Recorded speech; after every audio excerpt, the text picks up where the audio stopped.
Hello guys आज ArcGIS को एउटा राम्रो लेटेस्ट भर्जन कसरी डाउनलोड गर्ने त्यो बारेमा चाहिँ भन्न गइरहेको छु। फर्स्ट अफ अल हामीसँग चाहिँ त्यसको एउटा फाइल हुन आवश्यक छ होइन, जुन चाहिँ मैले रिसेन्टली डाउनलोड गरेको छु। ArcGIS 10.8 भन्ने एउटा यो रिसेन्ट फाइल हो, नयाँ फाइल हो। यो चाहिँ डाउनलोड गर्न सकिन्छ। मैले यसको अ, यो फाइल चाहिँ मैले पठाइदिन्छु, लिङ्क यसको फाइलको लिङ्क म पठाइदिन्छु। सबभन्दा सुरुमा चाहिँ हामीले यो ArcGIS डेस्कटप भन्नेलाई चाहिँ डबल क्लिक गरौँ अनि यहाँभित्र गएर एक्सट्र्याक्ट अल गरौँ अनि यसको लोकेसन सेट गरौँ। मैले चाहिँ यसलाई यहाँ सेट गरेको छु, सिलेक्ट फोल्डर गरेको छु अनि एक्सट्र्याक्टमा क्लिक गरौँ। त्यसमा जाउँ है, अघि जहाँनिर हामीले सेभ गरेको थियौँ त्यहाँभित्र ग्रुप बीमा जाँदाखेरि के आउँछ, ArcGIS यहाँभित्र डेस्कटप डबल क्लिक गऱ्यौँ। हामीले सबै यहाँ एक्सट्रा गरेका छौँ। अब हामीले चाहिँ यहाँबाट रन गर्छौँ अनि यसलाई चाहिँ हामीले जता सिलेक्ट गर्दा नि हुन्छ। म अहिले चाहिँ यसलाई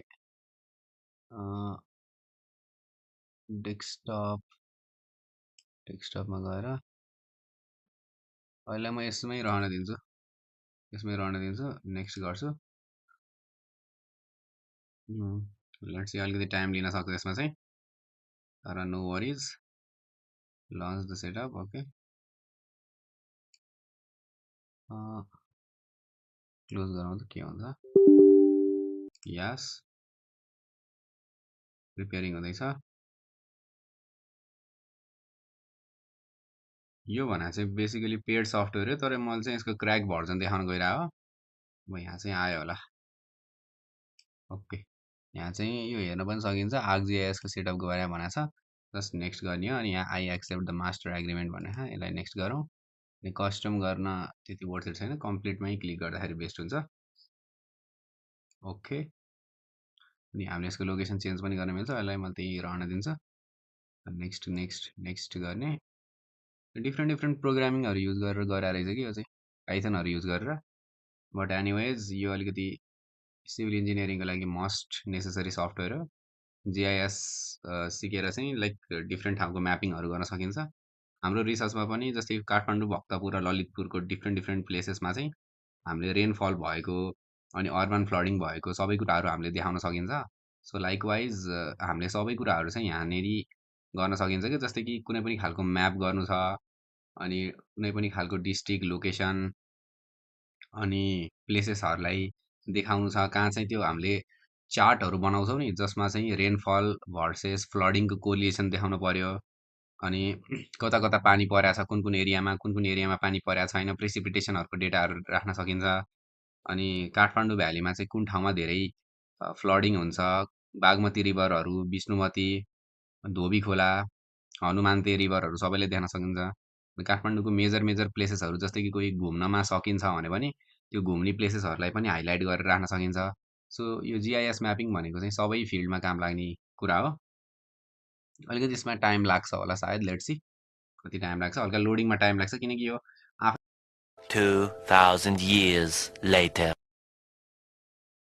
सो गाइज ओके, हाम्रो यो ArcGIS डाउनलोड भइसकेको छ। Let's finish it. सो एडभान्सवालामा चाहिँ म क्लिक गर्छु ओके भनेर। देन अरू कुराहरू पनि भने होला यहाँ चाहिँ, आई डोन्ट नो के भने अरू कुराहरू चाहिँ। जस्ट यसलाई ओकेमा क्लिक गरिदिउँ। त्यसपछि it is already install in my laptop. So let's search arc, okay, open गरौँ। रन एज एडमिन गर्न पनि सकिन्छ, तर अहिलेको लागि ओपन मात्रै गरौँ, कस्तो आउँदो रहेछ यसको इन्टरफेस हेरौँ। त्यसपछि चाहिँ यसको होल ट्युटोरियल पनि म कभर गर्छु। जस्ट फर नाउ यो चाहिँ अलिकति यो इन्स्टलेसन प्रोसेसको लागि मात्रै भिडियो छ। Could not connect to ArcGIS license manager, not set. So guys अघिको त्यो जुन प्रब्लम थियो नि, ArcGIS एक्टिभेट नभएको, त्यो लाइसेन्स असाइन भएको थिएन नि, त्यसको चाहिँ सोल्युसन के हुन्छ भन्दाखेरि जस्ट यहाँ जाने, यहाँ गएर अघि हामीले चाहिँ कहाँनिर डाउनलोड गरेका थियौँ ArcGIS को सफ्टवेयर, त्यहाँभित्र जाने। अनि अघि चाहिँ हामी यहाँ गएको थियौँ, अहिले चाहिँ हामी एक्टिभेसनमा जानु पऱ्यो, क्र्याकमा जाने, क्र्याकभित्र जाने। यसलाई चाहिँ जस्ट राइट क्लिक गरेर कपी गर्नु पऱ्यो।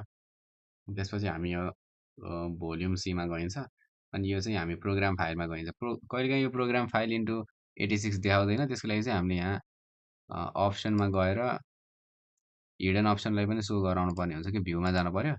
अनि भ्यूमा गएर चाहिँ यहाँ सोमा गएर हिडन आइटम्सलाई यो चेक गर्नुपर्छ। त्यो भयो भने चाहिँ यो अप्सन आउँछ प्रोग्राम फाइल 86 वाला। त्यसपछि हामी ArcGIS भित्र जानु पर्यो, डेस्कटप भित्र जाने, बिनभित्र जाने, सिम्पली त्यो यहाँबाट गएर यहाँनिर पेस्ट गरिदिने। अनि त्यो अगाडिको यहाँ पेस्ट भइसकेपछि चाहिँ हामीले जस्ट यसलाई मिनिमाइज गर्छौँ अनि यहाँ गएर ArcGIS लाई खोल्छौँ। ArcGIS यहाँ सर्च गरेर खोल्न सकिन्छ।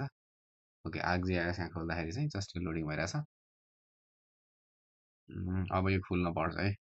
यो खुल्यो भने चाहिँ हो, जस्ट यसलाई ओके अठाइदिउँ। अनि यो खुल्यो भने चाहिँ हामीले यहाँ ArcGIS को सबै रिलेटेड काम गर्न सकिन्छ क्या। जस्तै फाइलहरू इम्पोर्ट गर्न सकिन्छ, एडिट भ्यू सबैको एउटा फुल ट्युटोरियल नै म हाल्छु। त्यही भएर यो सबै कुराहरू हामीले कभर गर्न सकिन्छ। So stay tune for the next video. Stay tune for the next video. अर्को भिडियोमा सबै ट्युटोरियल म कभर गर्छु। And good by.